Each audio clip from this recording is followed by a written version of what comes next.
আসসালামু আলাইকুম। সবাইকে ঈদ মোবারক। সবাইকে ঈদের অনাবিল আনন্দের শুভেচ্ছা। আশা করি সবার ঈদ খুব ভালো কাটছে, সবাই খুব আনন্দ করছেন, বেড়াচ্ছেন এবং মজার মজার খাবার খাচ্ছেন।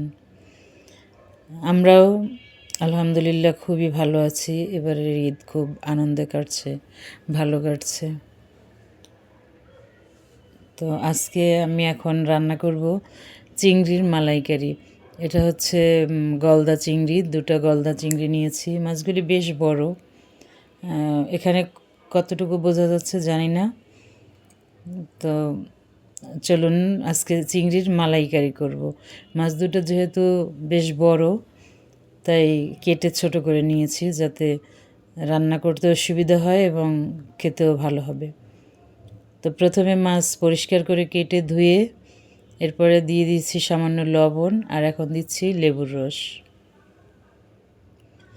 এই লেবুর রস আর লবণ দিয়ে কিছুক্ষণের জন্য রেখে দিতে হবে। এরপরে দিয়ে দিয়েছি সামান্য হলুদের গুঁড়া আর হচ্ছে সামান্য মরিচ গুঁড়া। এই হলুদ আর মরিচের গুঁড়া এ পর্যন্তই, এটা আর ব্যবহার করব না। এরপরে ভালো করে মেখে তারপরে এটাকে হালকা ভেজে রান্না শুরু করব।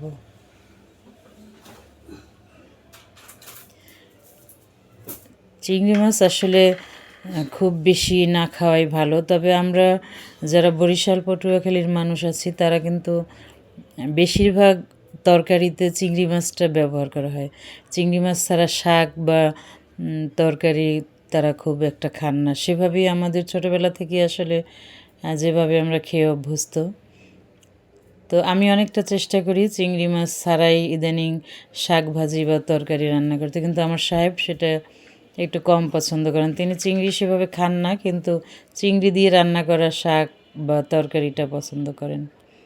তো যাই হোক, আমি এখন মাছটাকে হালকা 2 মিনিট ভেজে নিব।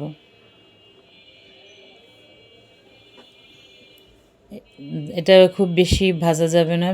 চিংড়ি মাছ বেশিক্ষণ ভাজলে বা বেশিক্ষণ রান্না করলে শক্ত হয়ে যায়।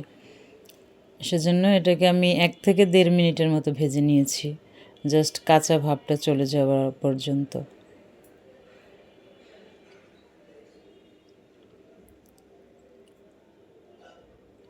চিংড়ির মালাইকারি আমার ইউটিউব চ্যানেলও আরও দেয়া আছে, সেটাও আপনারা দেখে নিতে পারবেন।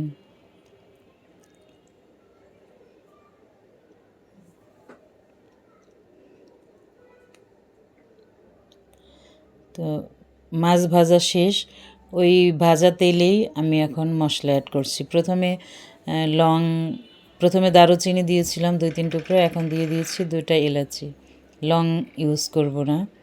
তারপরে দিয়ে দিচ্ছি জিরা বাটা আর পেঁয়াজ বাটা। এরপরে দিচ্ছি সামান্য পরিমাণে রসুন বাটা।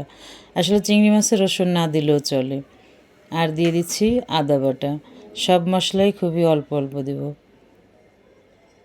এরপর এটাকে ভালো করে কাঁচা ভাব চলে যাওয়া পর্যন্ত মশলাটাকে ভেজে নিব।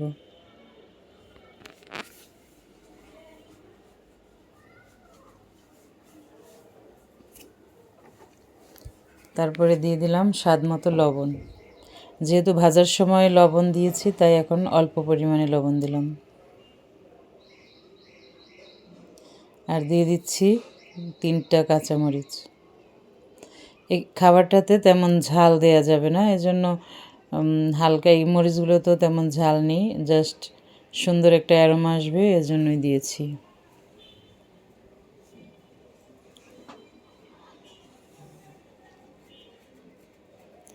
এখন দিয়ে দিচ্ছি নারকেল বাটা। এটা হচ্ছে ডিপ ফ্রিজে ছিল, তো সেজন্য প্রথমে পানি দিয়ে নারকেলটাকে একটু সফট করে নিয়েছি, কিন্তু আসলে ওভাবে হয়নি। রান্নার আগে আগে বের করেছি, তো এখানে পুরো বরফ সহ নারকেল বাটাটাই দিয়ে দিলাম।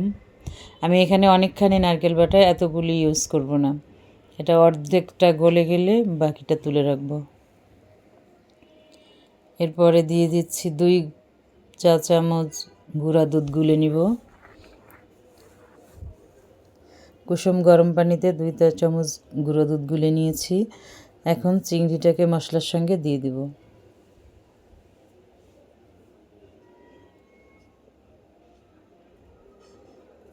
পরে অবশ্য বাসায় আরও ছোট চিংড়ি ছিল, সেটা 2টা অ্যাড করেছি। এই পর্যায়ে ভালোভাবে একটু নেড়েচেড়ে উল্টে পাল্টে কষিয়ে নিব।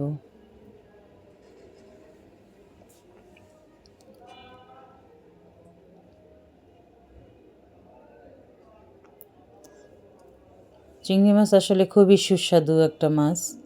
নদীর মাছ বা সমুদ্রেও পাওয়া যায়, পুকুরে পাওয়া যায়, সব জায়গায় চিংড়ি মাছ চাষ করা যায় বা এমনি এমনি বেড়ে ওঠে। এখন দিয়ে দিয়েছি গোলানো গুঁড়া দুধ। আমি আসলে এখানে গরুর লিকুইড দুধ ছিল, সেটা ইউজ করতে চেয়েছি, কিন্তু সেটা ফ্রিজ হয়ে যাওয়ায় আর দিতে পারলাম না, তো এভাবে দিলাম। এখন দিয়ে দিচ্ছি সামান্য পরিমাণে চিনি। এখানে চিনিটা বেশি দিব না, জাস্ট একটু হালকা। এরপরে এক ফাঁকে চিংড়ির পাগুলোকেও দিয়ে দিয়েছি। আমি একটা সত্যি মানে আমার একটা সিক্রেট কথা বলি, সেটা হচ্ছে চিংড়ি মাছের চেয়েও বড় চিংড়ির পা খেতে কিন্তু আমার খুব ভালো লাগে। এখন কিছুক্ষণ জাল হবে, তারপরে আমার রান্না শেষ হবে। আমার রান্না অলরেডি দেখতে পাচ্ছেন শেষ। এখন সার্ভিং ডিশে নিয়ে নিয়েছি। আমার এই চিংড়ি রান্না কেমন হলো আপনারাও রান্না করে খেয়ে জানাবেন। আমাদের কিন্তু খাওয়া শেষ হওয়ার পরে আমি এই ভিডিও আপলোড করছি। চিংড়ি মাছটা খুবই সুস্বাদু হয়েছে, অনেক মজা। সবাই ভালো থাকবেন, সবাইকে আবার ঈদ মোবারক।